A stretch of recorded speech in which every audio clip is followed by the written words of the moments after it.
بسم الله الرحمن الرحیم. اکثر چې کوم دی نو زمونږ د ځوانان دا وایي چې یاره ډېر بې وخته ډاکټر صاحب زما ویښته غورځېږي لګیا ده. تقریبا نن سبا د زیاتر خلکو د ویښتو مسایل دي او ویښتو مسایل داسې دي چې د هغې وجوهات نن سبا ډېر دي. لکه یو خو دا ده چې مونږ مختلف قسم کیمیکلز، شیمپوان، هیر آیلز او دا هیر کلرز او تقریبا دا څیزونه ډېر زیات استعمالو. نو د هغې په وجه د لایف سټایل چونکې داسې شوی دی چې مونږ عادت شوي په دغه باندې چې په هر یو واشروم کې 4 قسمه مختلف شیمپوان او 2-3 قسمه کنډیشنرز او بیا مختلف قسم هیر آیلز او دا څیزونه، او دا زموږ مجبوري په دې ده چې یاره دغه به کوو ځکه چې نیچرل څیزونه اویلیبل نه دي. یقیني طور باندې چې کوم دی نو اوس د شړشمو قدرتي تیل یا د سر وینځلو دپاره چې کوم دی نو یو ښه قدرتي داسې څیز چې په هغې باندې زموږ چمړه هم صفا شي، زموږ ویښته هم ښه وي، نو دا څیزونه زموږ مجبوري شوې ده چې یاره دا شیمپوان او دا کنڈیشنرز اور دا مختلف چیزوں نے کم کلیم کی کہ دا نیچرل چیزوں نے دی اور قدرتی چیزوں سے بنا ہوا ہے، اس میں جی لیمو کا رس ہے، اس میں آملہ کا رس ہے، اس میں پیاز کا رس ہے، دا ډیر چیزوں نے کلیم کی. خو بہرحال سلیکٹ ډیر حدا پورې پکې هغه کنټینټ وي یا هغه چیزونه چې کم پدې کې موجود وي په آمله کې یا په دغه کې دا چیزونه دا یقینا چې ډیر ښه کم یعنی دي هغې ورکې اچوي هم هغه پروټینز او هغه چیزونه. خو بهرحال ډیر داسې وي چې ظاهره خبره تاسو ته پته چې دا بیا د کیمیکلز نه مختلف داسې سیزونو نه جوړیږي، نو اکثر دا کلیمز غلط هم وي او دا زیاتر سنتیټیک پروډکټس وي او د هغې په وجه باندې چې کوم دی نو مونږه بیا دې ته ته شو چې بجای د دې چې مونږ ته فایده وشي نو نقصان داسې کېږي چې زما سمیت تقریبا زیاتر خلک د ویښتو نه خلاص دي. خو ډېر ځوانان داسې دي چې هغې لا ډېر لا هغه پښتو کې څنګه وایي که نه یاره ما لا څه لیدلي دي او بیا دا حل شو. نو ډېر ځوانان داسې دي چې هغې لا د عمر هغه حصه کې دي چې سټوډنټان دي دغه دي هغوی ته د دې ویښتو او دغسې مسلې دي. نو هغې دپاره زه درته یو کورنۍ څیز ښیم چې کوم دغه نو که تاسو وګورئ نن سبا د دنیا کې یو ټرینډ دی چې آمله، پیاز او داسې مختلف 2-3 څیزونه مختلف قسم ملک پروټین، مختلف قسم د انډې پروټینز دا داسې دي چې دا ستاسو د هیر فال دپاره او د ویښتو چې کوم غورځېدل دي د هغې دپاره ډېر ښه دي. یقینا دا ټول څیزونه دا ډېر زیات ښه دي. په انډه کې هم پروټین شته، په ملک کې هم پروټین شته.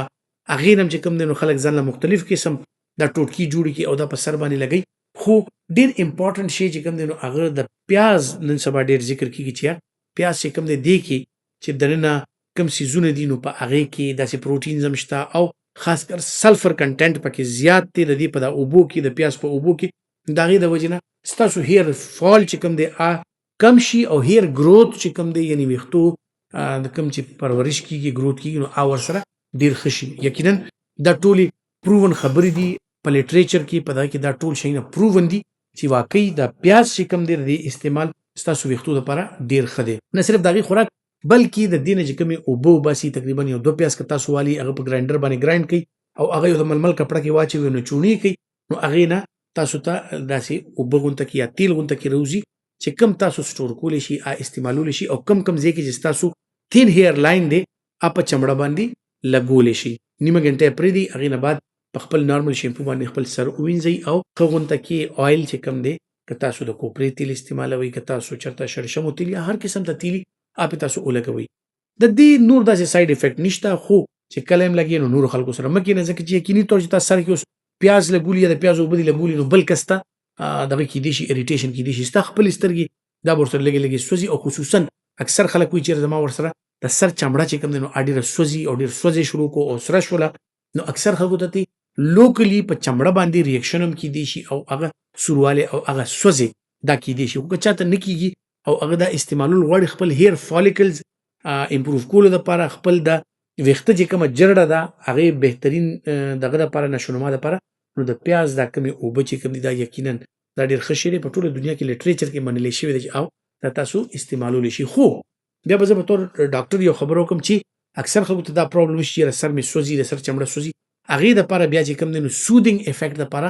سمپل د کوپرې تیل چې کوم دی نو ډېر زیات امپورټنټ دی. که تاسو هغه سر وینځلو نه بعد په سر باندې په چمړه باندې ولګوئ نو هغې سره سر ته لږه یخوالي میلو شي او ستاسو دغه سوځی چې کوم دی نو دا بند شي. بیا اکثر خلک دا تپوس کوي چې که دا ټوټکې مونږ کوو نو دا څومره فریکونټلی کولی شو، لکه روزانه به کوو، که 2-3 ورځو کې به کوو، که هفته کې به کوو، کله به کوو. نو دا د پیاز والا یا دغه والا چې کوم ټریټمنټ تاسو هفته کې 2 ځل کولی شي، بالکل هفته کې 2 ځل د نیمې ګنټې دپاره تاسو دا وکړئ او بیا خپل سر ووینځئ او هغې نه بعد چې کوم دی نو څه ښه غونته کې کوکونټ آیل یا آمله یا هر څه آیل چې هغه پې استعمال کوئ، د خپل صفای خیال هم ساتئ. نو دې سره به انشاءالله یو شرط ورسره دی چې تاسو صحت نور هم ښه وي. یعنی اکثر خلکو کې د وینې کمی وي، هغه کې آیرن ني، هغه کې وایټامین سي ني، هغه کې نور داسې څیزونه نور صحت به خراب وي، دې انښتې وي. چېرې زه په پیاز باندې خپل ویښته روباسم یا د خپل هیر فال روکومه، یا د په سر کې فنګل انفیکشن وي، ډینډرف وي او دې وي چې زه په پیاز باندې روکومه، نو دا خبره ټیک نه ده. اول چې کوم دی نو تاسو ته اندازه وي چې دا هیر فال دی د څه وجې نه، که څه وجه ني تاسو کې د وینې کمی ني، فولادو کمی ني، وایټامین سي کمی ني، سر کې ډینډرف یا سیبوریا یا د خشکي نه وي، هغې نه بعد تاسو دغه استعمال کولی شئ او هغې سره به یقینا تاسو ته فایدې حاصلېږي انشاءالله. امید لرم چې دا ویډیو به تاسو لپاره معلوماتي وي او انشاءالله چې دا معلوماتي ویډیو به تاسو خپل نور ملګرو سره هم شیر کوئ، خو شیر کول نه پهله لایک یې ضرور کوئ. خپل ډېر خیال ساتئ. الله پامان.